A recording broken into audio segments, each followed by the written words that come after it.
Extension নিয়ে আলোচনা করব, যেটা আমাদের খুবই গুরুত্বপূর্ণ একটা এক্সটেনশন, বিশেষ করে সমস্ত ব্যক্তিদের জন্যই। সেটা হলো যে পিকচারের উপর থেকে আমরা কিভাবে যে কোনো লেখাকে আমরা সেখান থেকে কপি করতে পারি। আসলে পিকচারের উপর থেকে যে কোনো লেখা কিন্তু কপি করা যায় না, তবে এই এক্সটেনশনটার মাধ্যমে আমরা যে কোনো লেখাকে খুবই সহজভাবে কপি করতে পারবো। এই জিনিসটা বিশেষত যারা ফ্রিল্যান্সিংয়ে কাজকর্ম করি তাদের জন্য খুবই গুরুত্বপূর্ণ। চলেন শুরু করা যাক, আর কোনো কথা না বার্তা না বলে। তো এর জন্য আমরা প্রথমে চলে যাব সার্চ বারে, গিয়ে লিখব গুগল ওয়েব স্টোর, ক্লিক করব লিঙ্কটার উপরে।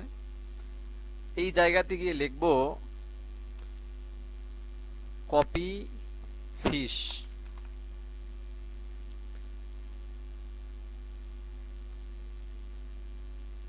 এই যে কপি ফিশ যখন লিখছি, লেখার পরে এই যে প্রথমে যে এক্সটেনশনটা চলে আসছে এইটাকে আমরা সিম্পলি ক্লিক করলাম। এরপরে add to Chrome, add extension click করলাম। ক্লিক করার পরে দেখেন ডাউনলোড হয়ে গেছে। হওয়ার পরে এখানে আর কিছুই করতে হবে না, আমরা এক্সটেনশনের উপরে গিয়ে ক্লিক করতেছি, করার পর এটাকে আমরা পিন করতেছি। চলেন একটু কাজটা দেখে আসি। চলে যাচ্ছি, লিখলাম ফাইবার,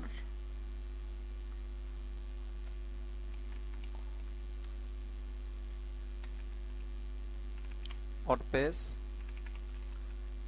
ডিজাইনার।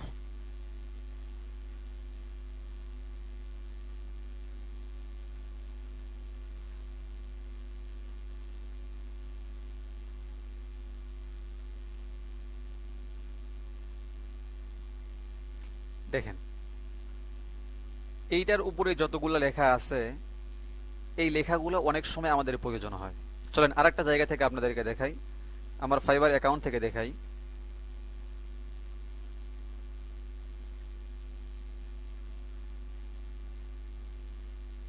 অনেক সময় দেখা যায় যে আমরা যখন বিভিন্ন গিগ দেওয়ার জন্য যাই, তো বিশেষ করে আমরা যারা মানে ফ্রিল্যান্স সেক্টরে কাজ করি, তো অনেক সময় দেখা যায় যে ওই গিগের উপর থেকে যে লেখাগুলো আছে ওই লেখাগুলো আমাদের প্রয়োজন হয়।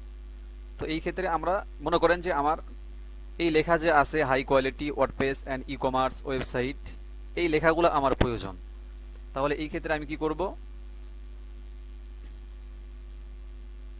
সরি যেহেতু আমার এই জায়গাতে কি বলে এক্সটেনশনটা অ্যাড করা নেই, এই জন্য আমি লিঙ্কটাকে কপি করতেছি।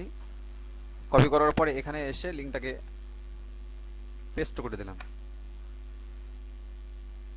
পেস্ট করার পরে যেহেতু এখানে আমার এক্সটেনশনটা অ্যাড করা আছে, এরপর আমার এই জিনিসটা প্রয়োজন। আমি এই কপি ফিশ এক্সটেনশনটার উপরে শুধুমাত্র একটা ক্লিক করে দেব। ক্লিক করলেই দেখেন স্ক্রিনটা পুরা ব্লার সিস্টেমের হয়ে গেছে। এই যে একটা তীর সিস্টেমের আসছে, তো লেখাটা কি প্রয়োজন, আমরা এই যে হাই কোয়ালিটি এটাকে আমি মার্ক করে নেব। ব্যাস, তারপরে আস্তে করে ছেড়ে দেন, একটু অপেক্ষা করবেন। এই দেখেন কপি ফিশ চলে আসছে, আর এই জায়গাতে লেখাগুলো যে আছে নিচ দিয়ে সুন্দরভাবে মানে পিকচার থেকে রাইটিং হয়ে গেছে, লেখা হয়ে গেছে। এখন যদি এই লেখাগুলো আমি ব্যবহার করতে চাই, সুন্দরভাবে এগুলো কপি করব, করে যেখানে আমার প্রয়োজন সেখানে আমি ব্যবহার করতে পারবো। খুবই সুন্দর একটা এক্সটেনশন, আমার কাছে খুবই চমৎকার মনে হয়েছে, এজন্য আপনাদের সঙ্গে শেয়ার করলাম। যদি ভালো লাগে অবশ্যই ভিডিওটাতে লাইক করবেন, কমেন্ট করবেন এবং শেয়ার করবেন। আশা করছি সামনে আরও সুন্দর সুন্দর এক্সটেনশন নিয়ে আপনাদের মাঝে আলোচনা করব। সবাই ভালো থাকবেন। আসসালামু আলাইকুম রহমতুল্লাহি ওয়া বারাকাতুহু।